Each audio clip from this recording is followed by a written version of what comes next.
Hey there guys, what's up? Ragtter here, welcoming you back to Ladder Anxiety, the show where we play competitive games for fun. Tonight we're on Pokémon Showdown playing some Battle Factory, and I'm gonna explain these two games that I had because they were pretty fun. Not necessarily the best battles, but they were pretty wacky and I wanted to show them off. So looking at his team, I realized that Simisear and Voltorb, or Electrode rather, would be the two most potent threats. So I decided to lead off with Rampardos to get my Stealth Rocks going, and then seeing Clefairy come out here, I figured I could take this thing on. I go for a head smash, and Rampardos decides not to wear his glasses today, completely misses Clefairy, and now Clefairy gets its Stealth Rocks up as well. So I'm thinking, I can go into Avalugg, right? He won't go into his Avalugg and we won't have a Rapid Spinner war, will we? Will we? We will. So we both take damage from our Stealth Rocks, and I decide I'm just immediately going to go for the Rapid Spin.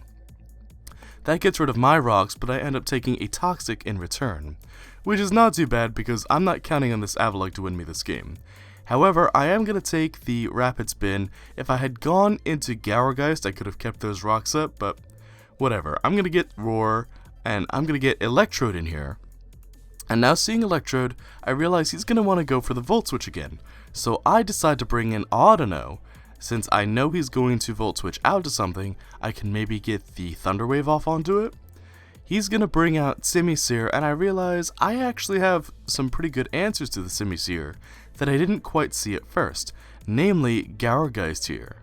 So Gourgeist is going to come out, and I knew since he brought Simisear in on Audino that he was probably going to go for the superpower. Well, Gourgeist dodges a Gunk Shot, which is revenge for that head smash from earlier, and I'm going to get to hide behind a substitute. He goes for a knockoff, but I'm going to get my Will-O-Wisp. So now Simisear's not going to do any damage with his physical attacks, really. I mean, come on. And I'm going to go out to this great big iceberg, and I'm going to take the knockoff. Now, Avalugg going to lose its leftovers, but honestly, at this point, I'm not counting on this thing for anything. And I went for the Avalanche just to try and do some damage, but that's when Simisear busts out a mixed set, shows me the Leaf Storm, and knocks out my Avalugg. So I'm saying to myself, alright, whatever, that's fine. I have plenty of options to deal with Simisear, but why not do it with style, am I right? So I go out to SEAKING, and SEAKING ends up taking a Leaf Storm that if I hadn't lowered this thing's special attack by letting Avalugg take a hit earlier, would have knocked out my SEAKING. But SEAKING gonna Mega Horn all over that Simisear. Now, my SEAKING has Lightning Rod, so watch as this Volt Switch does absolutely nothing, and SEAKING's able to knock off Electrode's, what was that, a Life Orb? Now, I decide to protect here, to scout out the next move that he's gonna go for, and also to get a bit of leftovers recovery back. So SEAKING heals up a bit, Electrode shows that it's not gonna blow up, and I decide I'm just gonna Waterfall. I end up taking a little bit of damage from the Signal Beam, Electrode showing that it really can't do much without the stab, and Huntail's gonna come out. Now Huntail is problematic because I know it wants to set up that Shell Smash, so I go for the knockoff to get rid of its White Herb, which I know it's gonna be carrying, and sure enough it is, so now he's gonna be stuck with lower defenses. Realizing this, I decide to go into Audino to further cement this thing's downfall by going for the Thunder Wave. Audino's gonna take a big hit for it, however, gonna be reduced to minimal amounts of HP, and I decide, well, I'm gonna lose Audino anyway, let's go for a Wish. So Audino gonna end up fainting, the Wish is gonna go off, and I'm gonna go into Gourgeist to finish things off. So Gourgeist has the option of going for Foul Play as its offensive move, which is not great in a lot of circumstances, but pretty good here. I say not great in a lot of circumstances because of the prevalence of special attackers, especially on this guy's team. Now Bouffalin's gonna come out, and Gourgeist forgot its glasses too, gonna miss the Will-O-Wisp. It's crawling around on the floor with Rampardos looking for its glasses. It can't see without its glasses. And in the end, Bouffalin's gonna end up switching out as I miss a Leech Seed as well. Gonna go for Will-O-Wisp again. No, sorry, I missed the Leech Seed later. I go for the Will-O-Wisp, it hits Avalugg, I decide to go for Leech Seed, that's where I missed the Leech Seed. I'm getting ahead of myself, I'm sorry. But now I'm gonna be toxic as a result of Avalugg's nastiness. Seriously, what kind of nasty ice makes you poisoned? Frozen toxic sludge water, that's what it did. I go for the Leech Seed just to get some residual HP, heal up the rest of my team, because this Avalugg, between the burn, is relatively low attack stat as it is. It's not going to be doing anything to anyone. However, it is going to recover, which is just obnoxious. So I'm going to get a little bit of HP back on SEAKING because of the Leech Seed, he's going to take a bit because of the burn, and now I want to remove his recovery item, though I did debate going for some Waterfall Flinch Stall. So I'm going to get rid of the leftovers. I'm going to dodge the Toxic with the utmost grace a SEAKING would have. And now it's time to try and get what damage off I can. So I'm going to get Waterfall going, which is actually going to be enough between the Leech Seed and the burn to knock it out. However, poor old SEAKING's going to get poisoned as well. Now Boufflant comes out, and Boufflant is this guy's last bastion of hope. I'm going to knock off its offensive item, however. The head charge is going to knock SEAKING down critically low, and he's going to fall to the poison. Real lucky that I was poisoned, buddy. SEAKING was going to mess you up, Boufflant. Now Gyrogeist comes out, and I'm like, Gyrogeist, put on your glasses, please. And Gyrogeist finally finds its glasses on the floor, goes for the Will-O-Wisp, gets the burn, and now this Boufflant is nothing to me. And now it's time for style points once again, as I go to the majestic Rapidash. And we're going to finish off Boufflant with a mighty Flare Blitz from my Flaming Nightmare Unicorn. And that game ended up being pretty exciting, actually. I liked how it went down to the wire there, but I never felt like I was out of control that match. In this match, we're going to explore what happens when things do spiral out of control. Now, looking at my opponent's team, I realized the most important Pokemon on my team is Mamoswine. If I lose Mamoswine, I probably lose the game. Again, looking at my opponent's team, I decide the perfect lead would be Staraptor.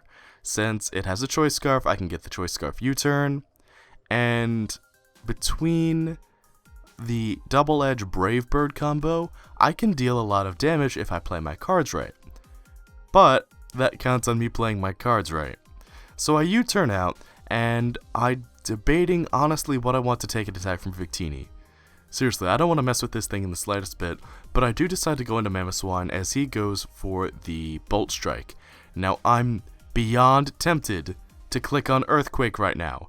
The temptation is so strong. In fact, any of my moves wouldn't be bad, but he has an answer for pretty much everything.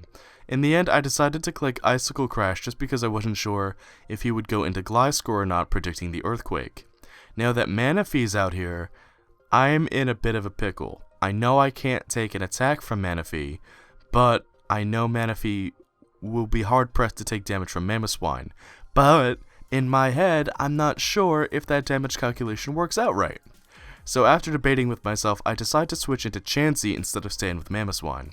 Chansey, of course, takes the special attack beautifully, and now first of all, I'm severely disappointed at the lack of Toxic, and I decide to go for Stealth Rocks instead. He was clearly predicting the Toxic as he brings in Gliscor. Now, I don't really have anything with Chansey to hit the Gliscor reliably, and I know that things got Roost, so it wins in a fight against my Chansey. That's something else I have to bear in mind towards the end.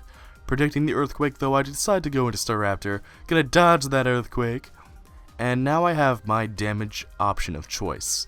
If I go for Brave Bird, he could bring in Victini and resist it. If I go for Double Edge, it's not gonna do super effective damage against Talucha or Gallade, but it'll do nice neutral.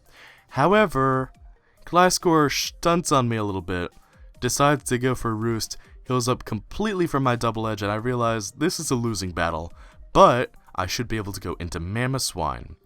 Now, Gliscor, anticipating another offensive move, goes for the Roost, and that gives me a lot of room to work with, but not quite enough. I go for the Freeze Dry onto Manaphy. It had been intended for Gliscor as well if it stayed in, and I do so much damage. I'm so pleased with Mamoswine right now, but I still need to save it. I honestly can't get too greedy with any of my damage. Mamoswine is not the fastest Pokemon, neither is Manaphy, but Mamoswine is even slower. I decide in the end to switch into Bisharp to be able to take some damage and then maybe pick up the KO with a Sucker Punch if he plays into my hand that way.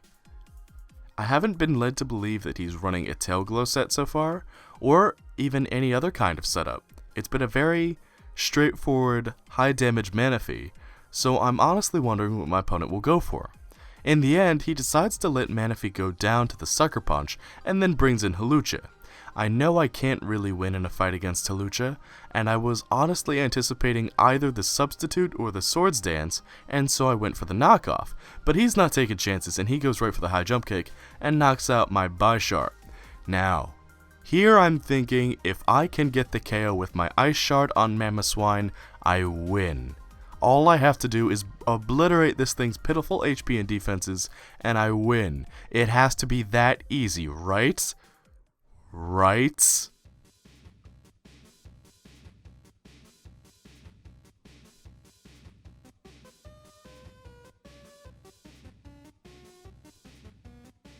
Take a wild guess where I started to lose control of this game. Hawlucha lives. It gets off its Citrus Berry. It is able to knock out my Mamoswine with a high jump kick. I bring in Ragtter. I'm able to not outspeed as he has his Unburden effect, which puts it faster than my Staraptor's Choice Scarf, and I get knocked out. Now Volcarona comes out, and I'm thinking maybe I can get the Flame Body, or maybe he just goes for the acrobatics and knocks out my Volcarona. I go out to Terrakion, and Terrakion is honestly my last hope at this point. I decide, any move I go for is probably going to get me killed. I just go for the Stone Edge, but Arceus above, he finally misses a high jump kick, knocks out his own Hawlucha, and now he goes into the Gliscor. Now I'm actually carrying a pretty neat tech against Gliscor. I go for the Hidden Power Ice. He doesn't get knocked out though. And once again, I'm saying if I could just KO with this one move, but I can't. 3 HP the Gliscor survives on, and my Terrakion gets knocked out. And that leaves Chansey against the world. And obviously that's going to be GG for me. My opponent has 3 Pokemon beyond this Gliscor, and there's no way I'm coming back from that. But these 2 battles were pretty fun, and I honestly had a lot of fun recording this, though I did have to cut out a lot, because my opponents were pretty slow. But hey, what are you going to do? So, if you have enjoyed this episode of Ladder Anxiety, then please let me know with a like and a comment down below, telling me just how much fun you've had. And let me know a time you've been RNG screwed before, When has the dice turned against you and made you lose a game? In a big way. Because that Ice Shard, if that Ice Shard had just knocked out Hawlucha, we would have been talking a whole different game, I'll tell you what. But anyway, I'm going to get going, so I will see you when we return to the next Ladder Anxiety with whatever game we're playing. Until then, be sure to take care and have a good one. Thanks so much for watching. Bye-bye. She'll Focus Sash, because Focus Sash Flygon's a thing. You gotta be a lord. Ow. Oh my god. How did Delcatty not die there? What? Oh, wait, We it don't didn't work. normalize? It has Wonder Skin. Oh my god, we have a Wonder Skin. Christ.